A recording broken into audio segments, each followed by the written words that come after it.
Jiggers, also called sand fleas or tunga penetrans, may look tiny, but their impact is massive. In many poor communities across Africa, South America, and the Caribbean, these parasites are more than just an irritation. They represent how disease and poverty feed into each other, trapping people in a cycle that is hard to escape.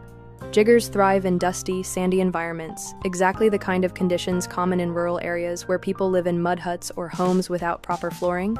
Because shoes are often too expensive, many walk barefoot every day, unknowingly exposing their feet to infested soil. This is where the cycle begins. Poverty creates an environment where jiggers multiply easily, and people have no protection against them.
Once a jigger burrows into the skin, usually in the toes or feet, it causes pain, swelling, and constant itching.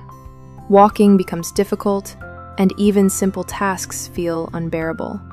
For children, this often means missing school. For adults, it means being unable to work or farm, which reduces family income. A small parasite ends up disrupting education, livelihood, and survival. The danger doesn't stop at discomfort. Many families cannot afford proper health care, so they try to dig out jiggers with unsafe tools like needles, sticks, or thorns. This makes the wounds worse and opens the door for infections such as tetanus, gangrene, or other dangerous illnesses.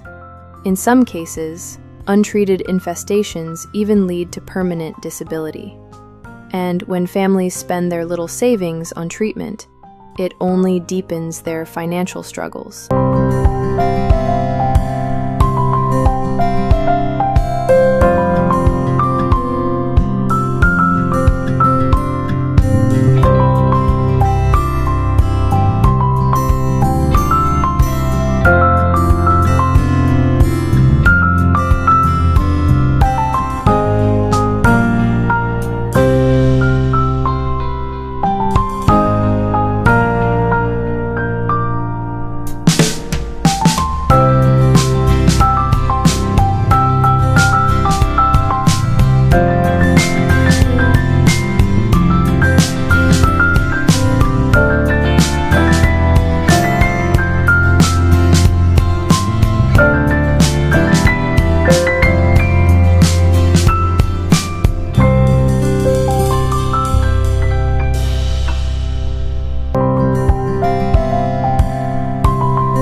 Education, which could help break the poverty cycle, is one of the biggest casualties.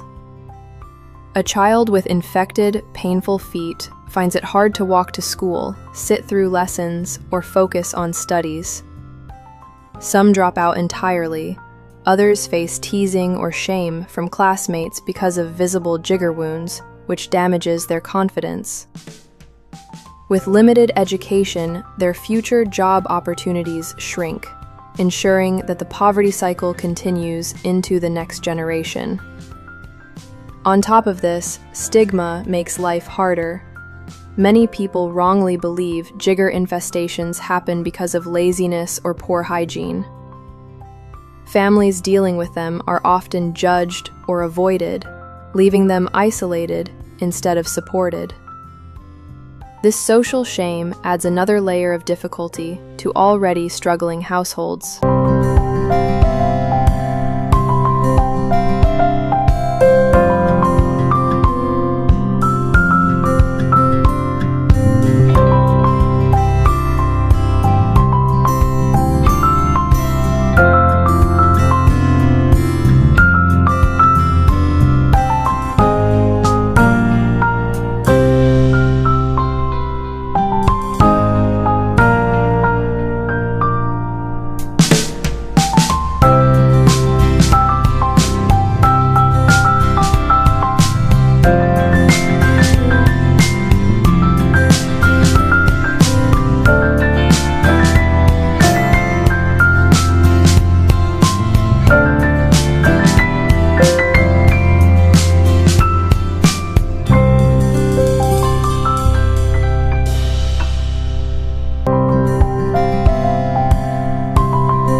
Breaking this cycle requires more than just pulling out jiggers.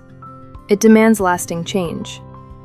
Medical care is important, but unless root causes like poor housing, lack of shoes, and unhygienic living conditions are addressed, the infestations will keep coming back. Providing affordable footwear, building stronger homes with proper flooring, and improving sanitation can greatly reduce the problem. Education also plays a key role, both in teaching prevention and in giving children a path toward better opportunities. Some organizations have already shown how effective these efforts can be. Campaigns that provide shoes to school children dramatically cut down new cases. Community programs that teach families how to clean and protect their homes make a big difference. In certain villages, upgrading housing and running sanitation drives have led to sharp declines in jigger infestations. These examples prove that with consistent effort, the cycle can be broken.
The link between poverty and jiggers shows how health issues are never just about the body. They are tied to social and economic conditions. A parasite too small to see with the naked eye can control lives when poverty gives it the chance. But when communities come together with support, resources, and education, the suffering can be stopped, and families can look forward to a healthier, more secure future.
Jiggers are not simply a health nuisance. They are a poverty-driven problem. They thrive where poverty is deepest, and in return, they make that poverty harder to escape by limiting work, harming education, and creating stigma. Breaking the cycle means attacking both the medical and social roots of the issue. By raising awareness and working for long-term solutions, communities can finally free themselves from the pain and hardship caused by these tiny but destructive parasites.